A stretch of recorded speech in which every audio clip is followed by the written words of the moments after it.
You have won. You wake up in a world perfectly calibrated to your comfort. There is no blaring alarm, only a gentle biorhythmic hum that rouses you at the precise peak of your sleep cycle. Your coffee is brewed to the exact temperature you prefer, its taste profile algorithmically tailored to your morning mood. The news you consume is filtered of all negativity, a gentle stream of uplifting stories and pleasant distractions. Your work, if you can call it that, is a series of simple, engaging tasks with no real stakes, no possibility of failure. Every meal is a masterpiece of nutrition and flavor. Every interaction is pleasant and conflict-free. Every evening is a curated selection of perfect entertainment. In this world, there are no obstacles. There is no friction. There is no pain, no hunger, no heartbreak, no failure. You have been granted the wish that hums beneath the surface of all our modern striving, a life of absolute, uninterrupted ease. You have reached the summit, the promised land, the paradise that every advertisement and technological innovation has sworn to deliver. And you are catastrophically, soul-crushingly empty. In the midst of this perfect, seamless existence, a new and unfamiliar horror begins to grow. It is the dull, persistent ache of a solved equation. It is the profound boredom of a game with no opponent.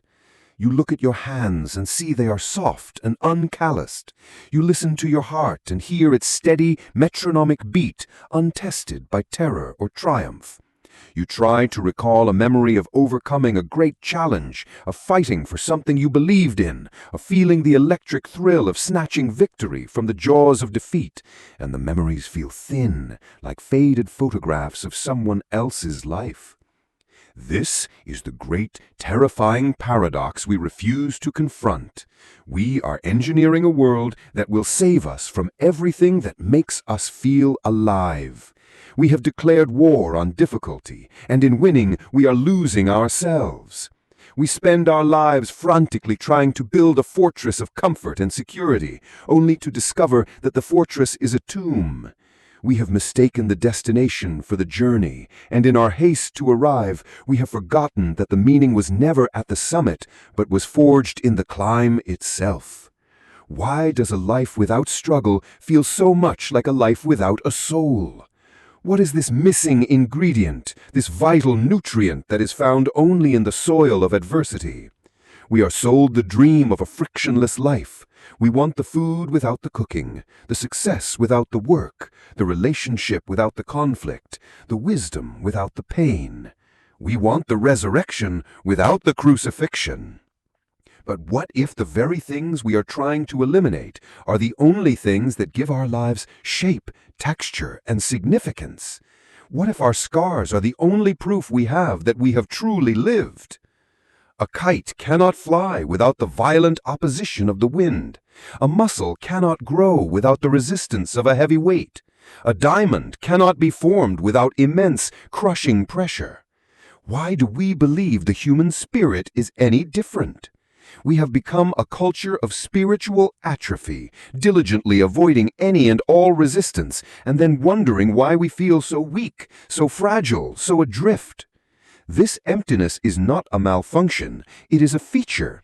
It is the cry of a part of our soul that was born for the battlefield, a part that is being starved to death in the sterile comfort of the safe room. We have been taught to view struggle as an unfortunate interruption to our happiness. We see it as a problem to be solved, a detour on the path to a peaceful life. But what if this is a catastrophic misreading of the human instruction manual? What if struggle is not the obstacle on the path, but the path itself? What if the meaning of life is not a noun to be discovered, but a verb to be enacted through the very act of overcoming? This is not a new idea. It is a timeless piece of wisdom that we have chosen to forget, a truth that echoes in the works of every great philosopher, poet, and prophet who ever dared to look into the abyss of the human condition. They all returned with the same unsettling message. The pearl of great price is not found in the calm, sunlit shallows of life. It is found in the depths, in the darkness, under the crushing pressure of the sea. So what is the hidden architecture of meaning? Why is it that the human psyche can only truly flourish when it has something to push against? What are the psychological and philosophical roots of this desperate need for a worthy opponent, and how has our modern world, in its relentless pursuit of comfort, created a paradise that is, for the soul, indistinguishable from a hell? The gnawing emptiness you feel in your perfect, frictionless paradise is not a bug. It is the system's core feature. The hidden problem is that we have built a world based on a catastrophic misunderstanding of our own operating system. We have treated the human spirit like a piece of hardware to be protected from surges, when it is in fact a muscle that requires resistance to grow, or a fire that requires the friction of wood to burn. The architecture of meaning is not built on a foundation of comfort, but on the bedrock of voluntary, meaningful struggle. The philosopher Friedrich Nietzsche diagnosed this condition with terrifying prescience. He saw that the ultimate goal of modern society was to create what he called the last man, a creature who has invented happiness by systematically eliminating every trace of suffering, risk, and hardship from its life. The last man seeks only comfort and security. He takes no risks, has no great loves or great hatreds, and looks upon the striving and ambition of the past with a blinking, bovine incomprehension. For Nietzsche, the last man was not an achievement, but the ultimate horror, the end of human greatness, a willing descent into a state of placid, meaningless, and contemptible contentment. This societal drift towards the last man is fueled by our misunderstanding of a core human drive, what Nietzsche called the will to power. This is not the brutish desire to dominate others, but the fundamental, life-affirming impulse that exists in all living things to overcome resistance, to expand their sphere of influence, to grow, to express their strength, and to become more than they currently are. It is the force that pushes a seed through the hard soil, the salmon up the raging river, and the artist through 1,000 failed drafts. The will to power can only be satisfied when it has something to push against. A life of ease is a direct assault on this primary drive. It is a sensory deprivation tank for the soul. By removing all obstacles, we deny our will to power its necessary food, and it begins to atrophy. The emptiness you feel in paradise is the sound of your own will to power, with nothing to overcome, turning inward and beginning to atrophy. This philosophical diagnosis is mirrored perfectly in the psychological findings of Viktor Frankl. As a psychiatrist and a survivor of the Holocaust, Frankl had a unique vantage point from which to observe the human spirit under the most extreme pressure imaginable. His conclusion, which became the foundation of his logotherapy, was that the primary drive in humans is not the pursuit of pleasure, as Freud believed, or even the will to power, as Adler and Nietzsche proposed, but the will to meaning. And crucially, Frankl discovered that meaning is often not found in spite of suffering, but because of it. It is forged in the attitude we choose to take toward unavoidable hardship. He famously wrote, "He who has a why to live for can bear almost any how." Our modern paradise of comfort has inverted this formula. We have become obsessed with perfecting the how of our lives, making it easier, faster, more efficient, more pleasant, while remaining utterly indifferent to the why. We have 1,000 tools and 1,000,000 comforts, but no reason to use them. By eliminating the difficult hows, we have inadvertently eliminated the very conditions under which we are forced to discover our why. Meaning is a response to a question posed by life. A life without questions, without challenges, without suffering, is a life that offers no opportunity for a meaningful response. The emptiness is the silence that follows the absence of the question. On a deeper, structural level, the psyche itself seems to require a certain tension to function. The psychologist Carl Jung spoke of the tension of the opposites. He believed that all psychic energy and growth arises from the conflict between opposing forces, conscious and unconscious, light and shadow, order and chaos. A life without struggle is a life without this vital tension. It is a state of psychological entropy, a flat line of the soul. There is no energy, no movement, no impetus for growth. It is like a sailboat stranded in a windless sea. All the equipment is perfectly functional, but without the opposing force of the wind in its sails, it is dead in the water. Even modern neuroscience confirms this ancient wisdom. Our brains are not designed for a state of perpetual bliss. The neurochemical systems of motivation, particularly dopamine, are not primarily associated with the pleasure of receiving a reward, but with the motivation and striving toward the reward. Dopamine is the chemical of the chase. A world of instant gratification, where every desire is met before it can even fully form, is a world that systematically short-circuits our entire motivational circuitry. We are left in a state of anhedonia, an inability to feel pleasure, because we have been robbed of the very pursuit that gives pleasure its meaning. The hidden problem, then, is that we are biological and spiritual creatures designed for the gymnasium of struggle who have instead chosen to live our lives in a hospital bed. We have mistaken the temporary relief of the anesthetic for the vibrant health of a fully engaged life. The emptiness is not a sign that your paradise is flawed. It is a sign that your paradise is working perfectly. It has successfully saved you from the very thing you need to be saved by. And the unseen consequences of this well-meaning but catastrophic self-imprisonment are not just a feeling of boredom, they are a slow, creeping erosion of the human spirit itself. The consequences of this systematic eradication of struggle are not found in spectacular collapses, but in a quiet, creeping decay that permeates our individual lives and our collective culture. We have chosen the comfort of the last man, and we are now living within the invisible beige-colored walls of his world. The result is a society of fragile, disconnected, and purpose-starved individuals, mistaking the absence of pain for the presence of vitality.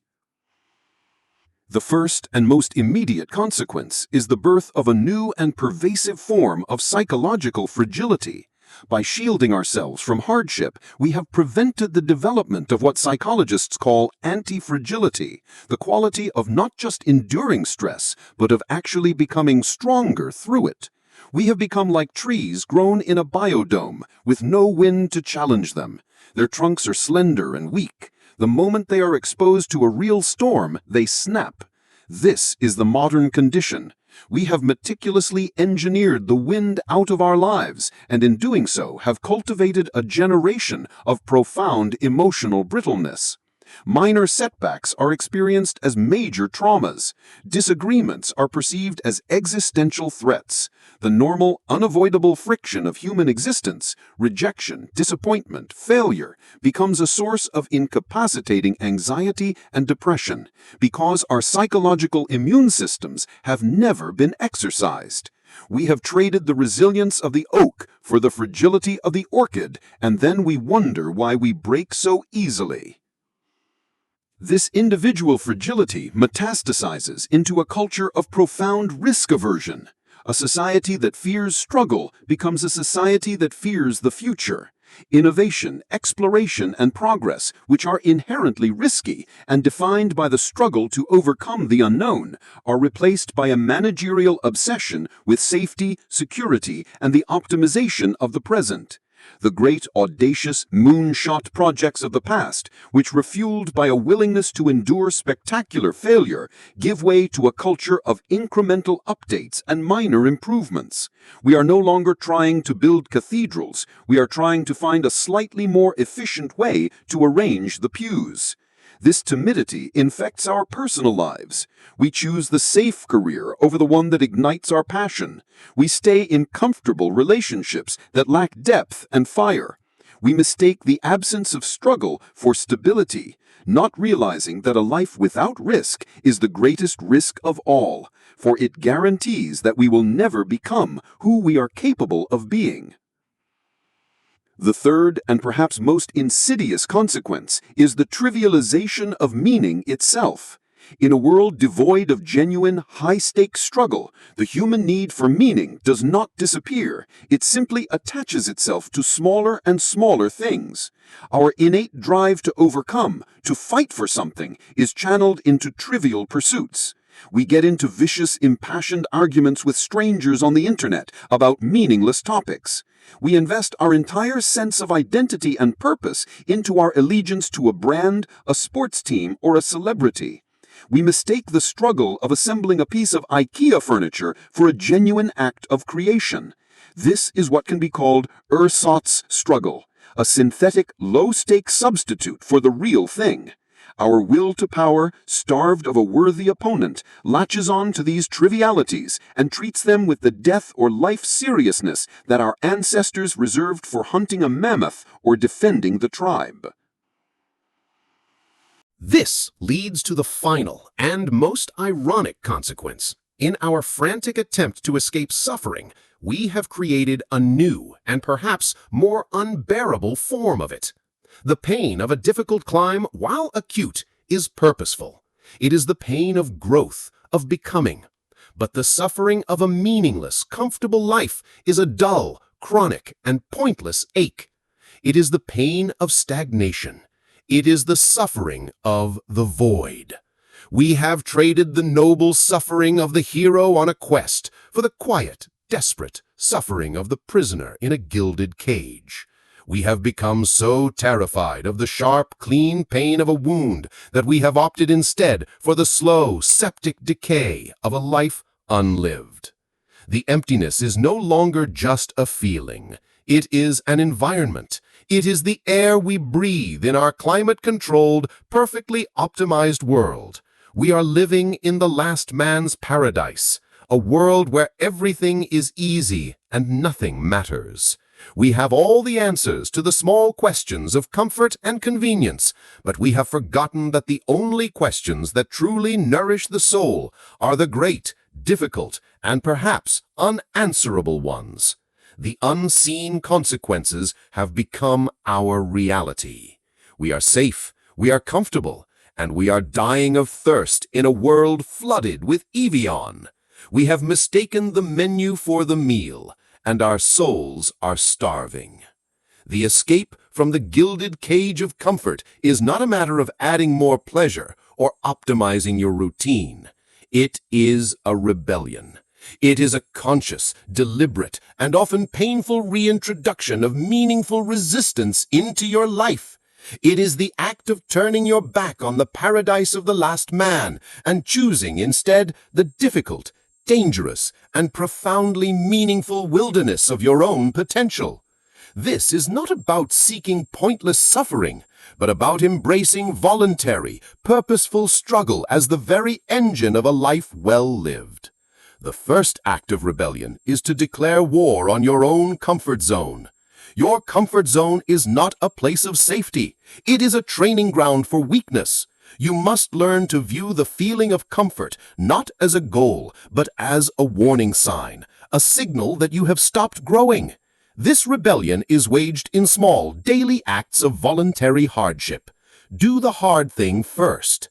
When you wake up, instead of reaching for the warm dopamine drip of your phone, get out of bed and face the cold floor. Take a cold shower. Go for a run when you don't feel like it.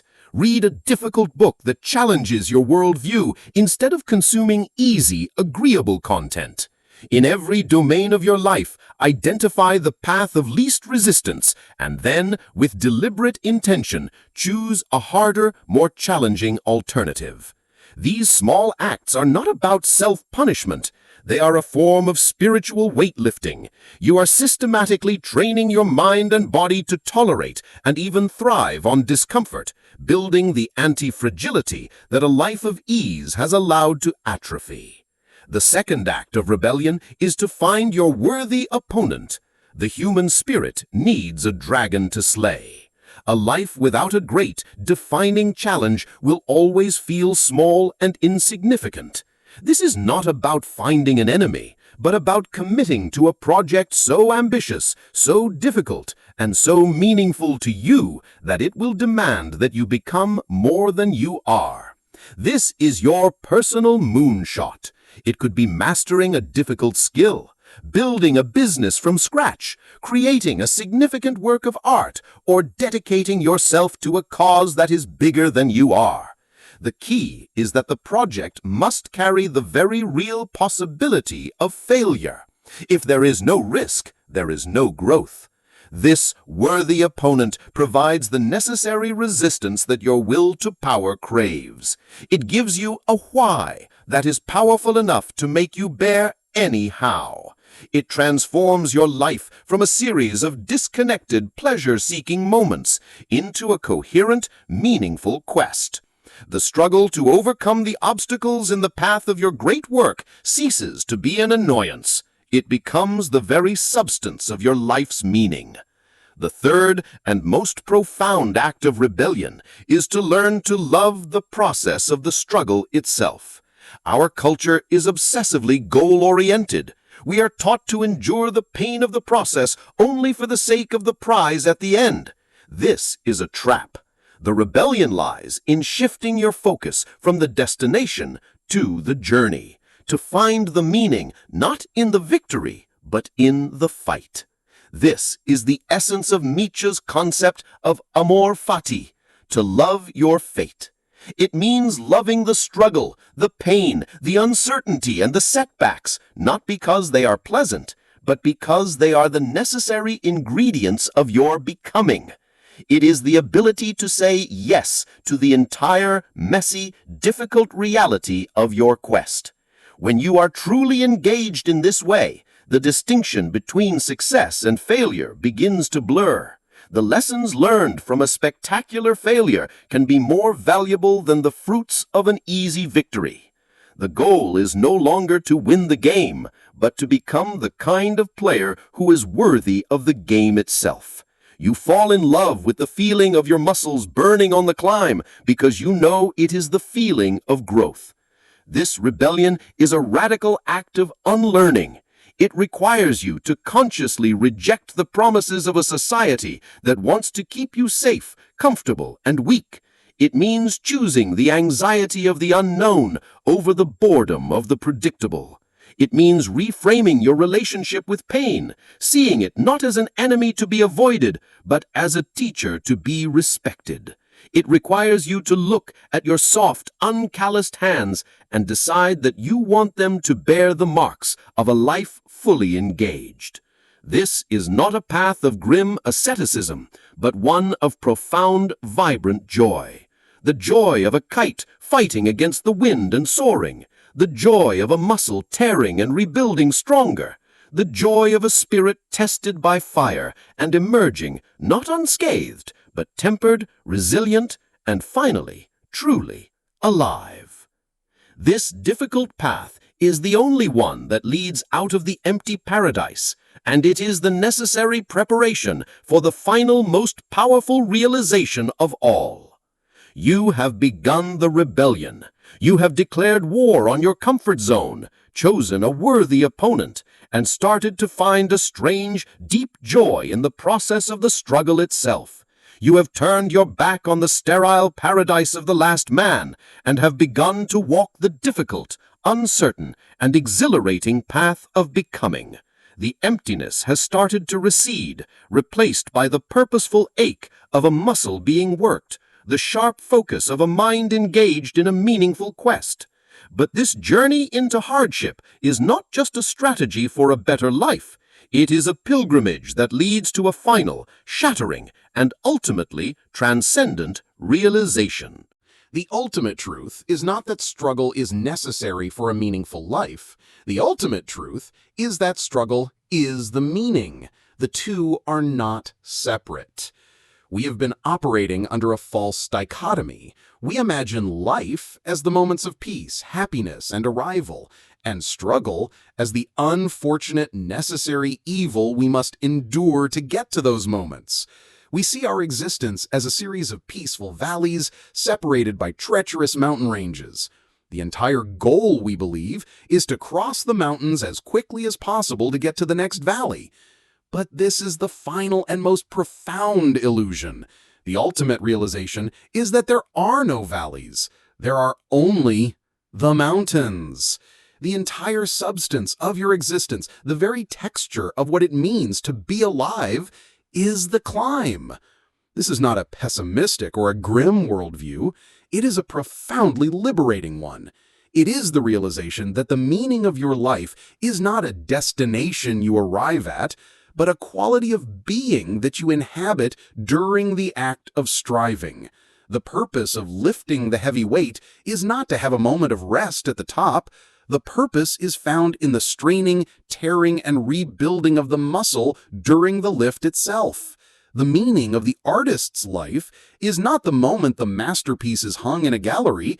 It is contained in every single moment of frustrating, doubtful, and glorious creation. The meaning is not in the having. It is in the becoming. This reframes your entire relationship with time.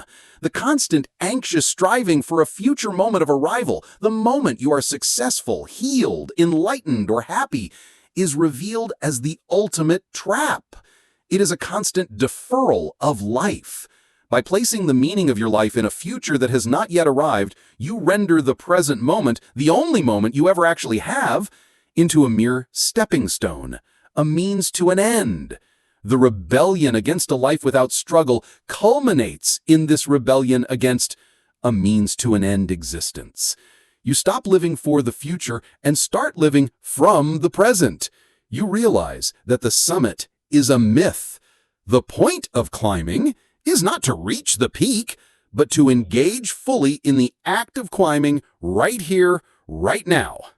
With this realization, the concept of Amor Fati blossoms into its final, most beautiful form. To love your fate is to love the climb. It is to find the sacred in the sweat, the holy in the hardship. It is to look at the immense, unconquerable mountain that is your life's great project and to feel not dread, but a profound sense of gratitude. You are grateful for the sheer cliff faces, for they teach you strength. You are grateful for the loose gravel, for it teaches you focus. You are grateful for the storm that forces you to take shelter, for it teaches you humility. You realize that your worthy opponent is not your enemy, it is your greatest partner. The mountain is not an obstacle to your life, it is the collaborator in the creation of your soul. Look back at the perfect, frictionless paradise that began our journey. You see it now with new eyes. It is a world without mountains. It is a flat, featureless, and endless plain where no growth is possible because there is no elevation to ascend. The emptiness of that world was the emptiness of a life without verticality, without the tension between what you are and what you could become. The ultimate truth is that you were not born for the plains. You are a creature of the mountains. Your very soul is contoured for the climb. The final freedom is the freedom from the need for a destination. It is the discovery that your home is not a place of rest at the end of the journey, but is the journey itself. It is the ability to stand on the side of a difficult mountain in the midst of a raging storm with the summit nowhere in sight, and to smile because you finally understand that you are not on your way to the meaning of your life. You are in the very heart of it. The struggle is not the price you pay for a meaningful life. It is the currency in which that meaning is transacted. The emptiness of a life without struggle is the emptiness of a life that has refused its own currency, a soul that has declared spiritual bankruptcy in a universe of infinite challenging riches. Your life is not a problem to be solved, but a mountain to be climbed.